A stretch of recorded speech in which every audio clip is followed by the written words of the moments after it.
friends, today we are going to discuss some of the reasons why rural cooperatives have not been so very successful as far as India is concerned. Up till now we have discussed the rural cooperatives, their different types, how they are organized, what is the structure of rural cooperatives, and we have also talked about why rural cooperatives are important for the rural India.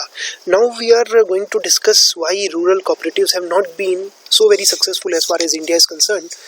We are going to look at the reasons for underperformance of rural cooperatives. So first reason is that the rural cooperatives are not evenly distributed throughout the country. In some parts of the country you find so many rural cooperatives. In other parts of the country the cooperative movement has not been so successful and there are not many cooperatives in some parts of the country.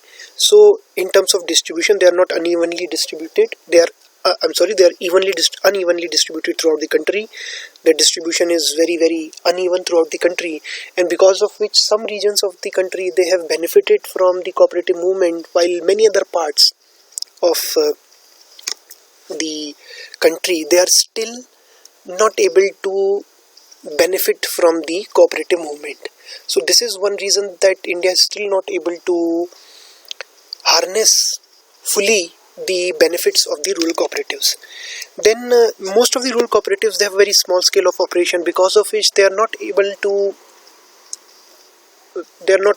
earn a lot of revenue. Their turnover is also less, their scale of operation is also less. So naturally in such cases they would not be able to invest in new technology because their turnover is less. They will have little amount of profit, they will have little amount of retained earnings, so that they can invest in buying new machines or hiring skilled professionals, and because of which they remain unviable. They are not able to survive for long in the market, they are not able to remain profitable.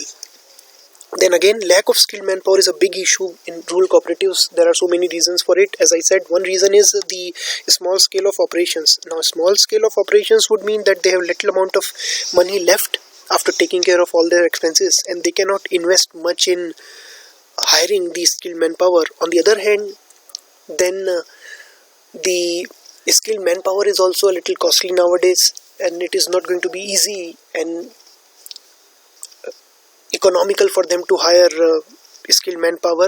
And most of these rural cooperatives are situated in the remote areas, so many people who are skilled, for example managerial personnel or technical personnel who have got skills which are required by rural cooperatives, these people they do not want to shift their base from an urban area to a rural area. So they certainly don't like to shift to a rural area, and this is one reason why rural cooperatives are not able to secure skilled manpower for their operations.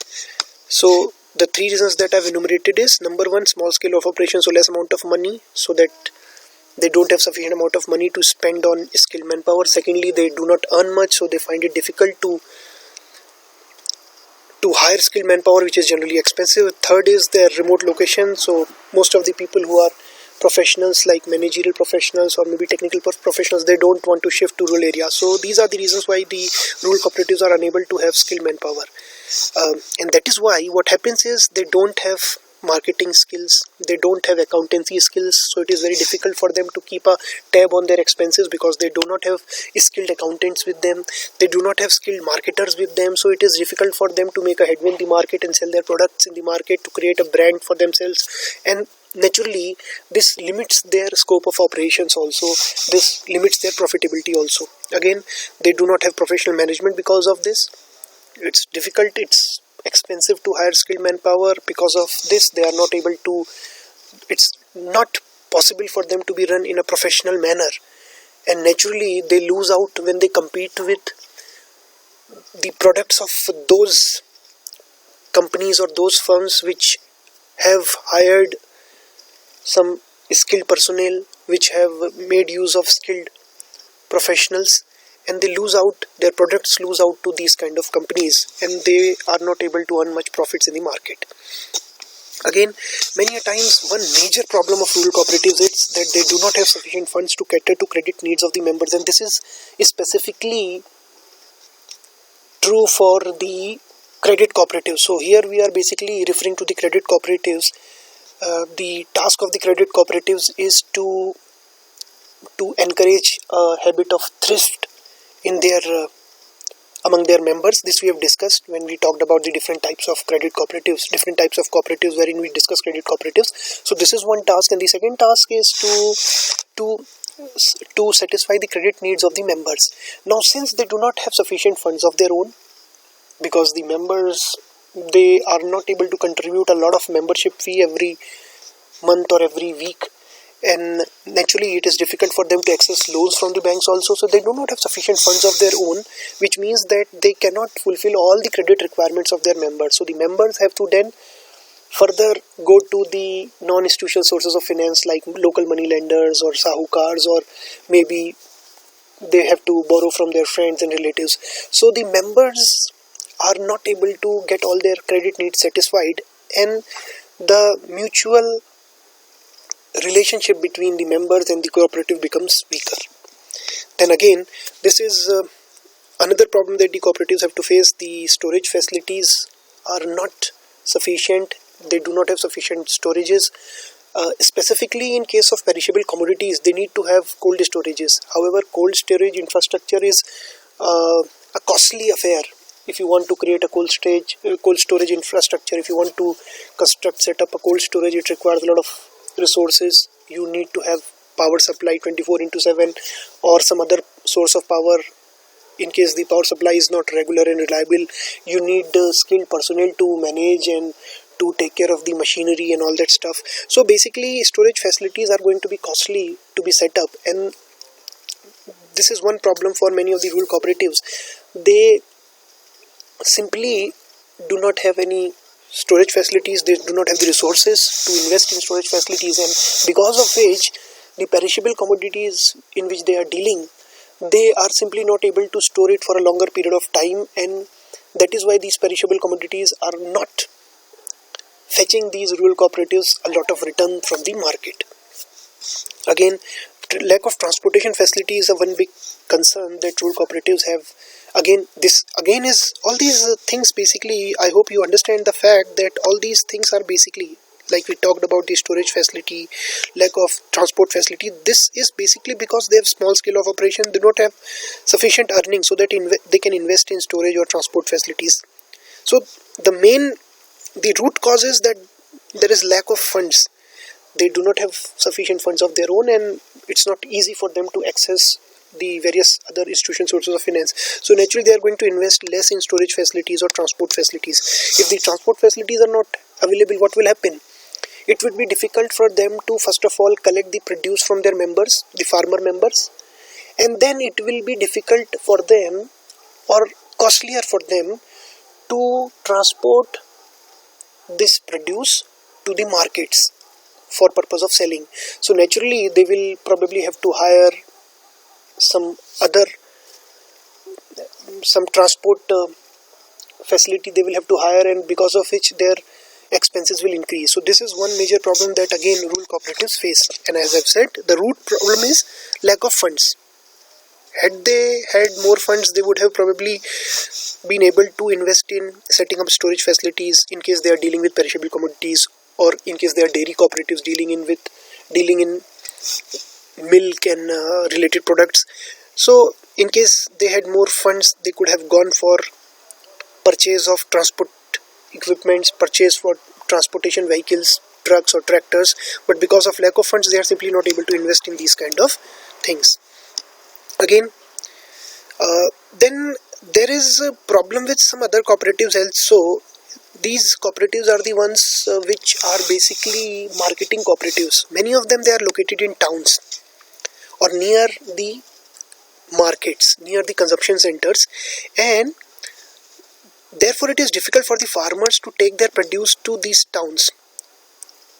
So it becomes very, very difficult. So they have to rely on some other alternative for this purpose. If you take example of the Swati Gramodyog Sanstha which is there, and some of our students have done their internship also there. So Swati Gramodyog Sanstha, you found out that they've got their collection centers are there in the rural areas, but their main office where bulk of collection takes place is in the town area, main Pithoragarh town area, while they are collecting milk from far off villages which are very, very remote. So they are collecting villages from those remote villages also.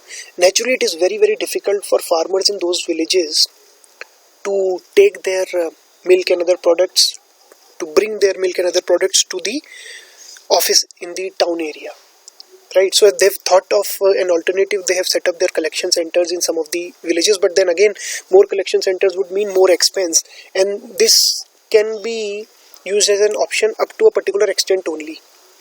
So this is one major problem with some of the marketing cooperatives which are generally located in towns, and it is difficult for the farmers because again, since there is no availability of transport facilities, the cooperatives cannot help the members, help the farmer members to transport their produce from the production center, that is from the fields to the town where the cooperative office is located. So this is one major problem that the cooperatives in rural areas face.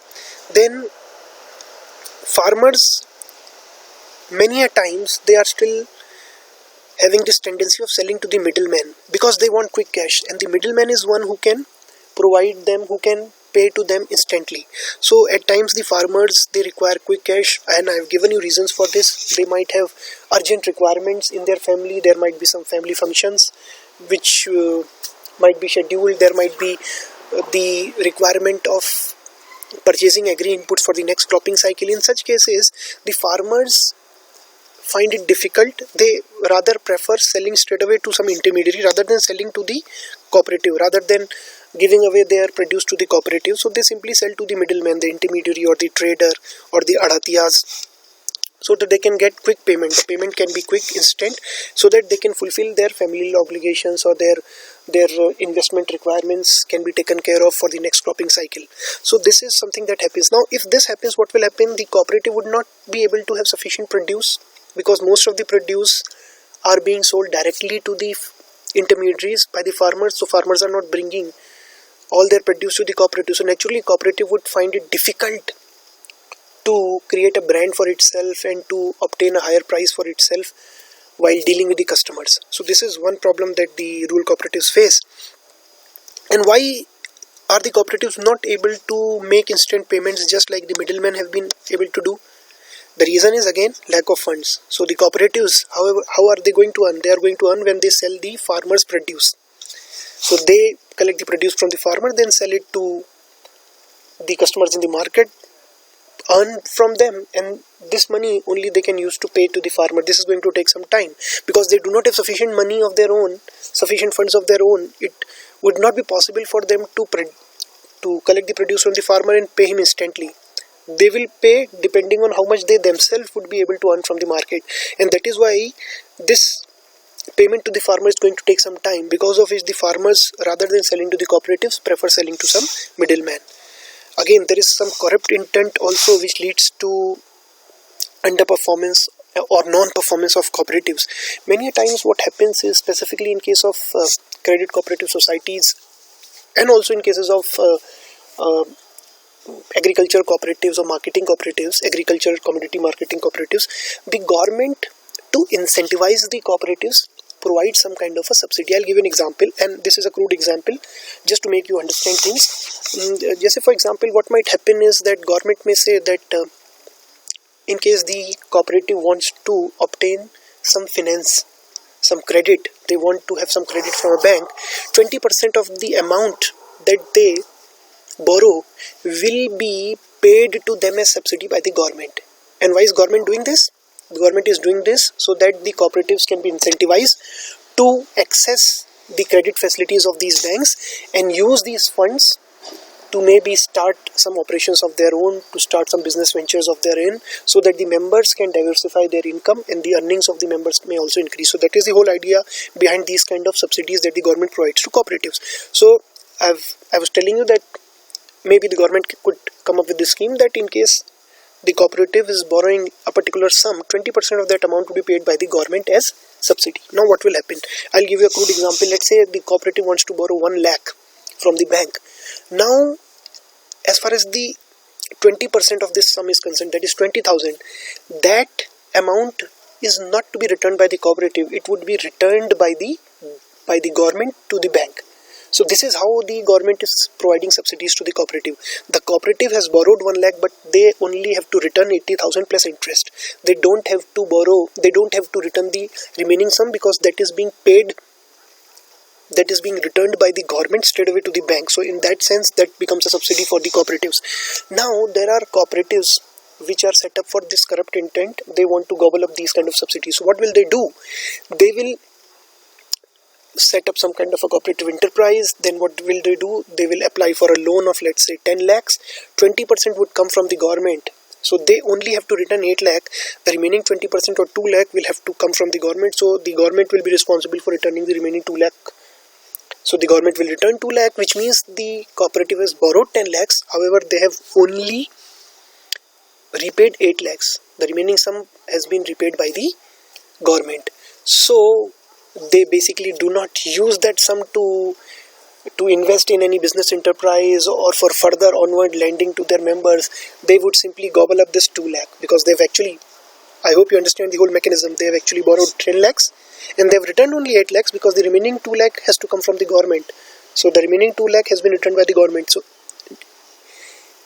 net profit, if you can call it a profit, is of around rupees 2 lakh, because they don't have to return that money. That money has to be returned by the government. So in that sense, they have actually gobbled up the subsidy which was provided by the government. And many a time, some of the cooperatives are basically set up for this particular purpose with this particular intent. Naturally, when they do this, when they are set up with this particular intent, they cannot be very, very profitable. They cannot be very, very beneficial for their members. And this is one reason for their underperformance or non-performance. Again, political interventions are ripe. You know that there are so many budding politicians who want to start their political career, and cooperatives where the decision making is democratic, where the head of the cooperative or the managing director of the cooperative generally gets elected by the members. So this is a fertile playground for them to step into the political arena. So many times there are so many politicians who start their political career by contesting elections of cooperatives. Naturally, most of these people, there are exceptions of course, most of these people join cooperatives just to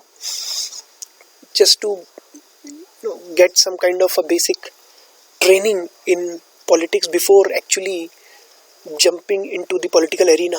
And because of that, they simply at times also indulge in corrupt practices, and because of which the whole performance of the cooperative suffers. Now that we have discussed the various issues with the cooperatives, let us have a look at some of the suggestions for the rural cooperatives which can be there.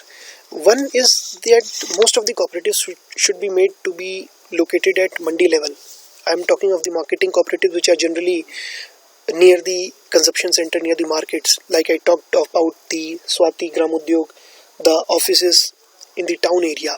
If they are made to be, if they are located at the mandi level, which is near the production centers, near the fields, near the farms, then naturally it would be easier for the farmer to transport their produce from their fields to the cooperatives, to the office of the cooperative. So that is why this particular suggestion has been given. Then naturally we have seen that the cooperatives suffer because their staff is not skilled, and it is very, very expensive and difficult for them to hire professional and expert staff. And that is why this suggestion has been given that government should come up with some kind of a scheme to provide training to the staff of the cooperatives. Now these staff members could be provided various kinds of training so that they can handle the operations of the cooperative in a professional manner. They could be provided training in accountancy, for example. They could be, in case the cooperative is into some kind of a food processing, they are using machines to, let's say, produce various items using milk, or they are converting apple into jam, or they are producing some other value-added products using machinery and various processes. So naturally in this case it would be a good idea to provide technical training to the staff, to the workers to the people who are working in these cooperatives, so that they can run the operations in a very smooth fashion. Again, marketing skills are also very, very important. So these are the skills that can be imparted to the staff in rural cooperatives, so that ultimately it may go on to benefit the cooperative only. Then again, this is one suggestion that is very, very common, and it's a no-brainer. If their access to finance should be eased, it should be made easier for them to access finance, because one of the root problems of most of the cooperatives is that ultimately leads to other problems is the lack of funds. So if it is made easier for them to access finance, if it is made easier for them to get into touch with banks or other institutional sources of finance, it could be a non-banking financial company, it could be some other institution like a regional rural bank branch, or maybe a cooperative bank, or these kind of other institutional sources of finance. If policies are made in a manner that the cooperative are able to access these institutional sources of finance and can access whatever their credit requirements, and they can get it satisfied, their credit requirements are satisfied by these entities, then naturally it can be a great help for the cooperatives. Then again, stick and carrot approach by the government would mean what? Stick and carrot means if they're doing well, give them carrot. If they're not doing well, then beat them with a stick. So this is what it means basically, the stick and the carrot approach. So the meaning is this, but what we are basically trying to say is that the well-performing cooperatives should be incentivized. It could so happen that they might be provided more subsidies. So a differential subsidy system can be there, wherein those who are performing well, they have a good track record, they have performed well in the past few years also, and their accounts, everything is perfectly fine, transparent, then they probably could be provided more subsidies, they could be provided more incentives there, they could be provided additional facilities to train their staff. The government could train their staff at its own cost. So all these kind of incentives could be provided to the well-performing cooperatives. And what should be done with the ones which are not performing well? Naturally, the act should fall on them. Their account should be audited, so that in case there are cases of mismanagement, there are cases of gobbling up of subsidy amounts which are being paid by the government, then appropriate action could be taken up against the culprits. So this is the kind of approach that should be adopted towards the rural cooperatives, with the ultimate aim to incentivize the well-performing ones, so that more and more cooperatives are incentivized to do better and get more and more facilities and more subsidies from the government. Okay then boss, thank you very much. I'm closing this session now. We are almost through with this particular unit, but the only thing that is left, and that is going to be discussed in the next session, we'll be discussing some success stories. We'll be talking about the one of the most prominent cooperatives that we have had here in India, the Gujarat Cooperative Milk Marketing Federation, and then we'll be talking about some other cooperative success stories also. The time constraints are there, so I'm not going to talk about too many cooperatives. I'll be only taking up a few of them, and it would be expected from you that you yourself use secondary sources and find out on your own the successful cooperatives in India, and more specifically within Uttarakhand and in the vicinity of where you reside, so that you can understand how cooperatives are contributing to the development of rural areas in your vicinity also, right? So that will be the agenda for the next session, and after that we will be having the last test in this particular subject, after which we'll move on to the next subject. So you please keep reading also, and very soon we'll be declaring the date and time for the test also. Thank you very much.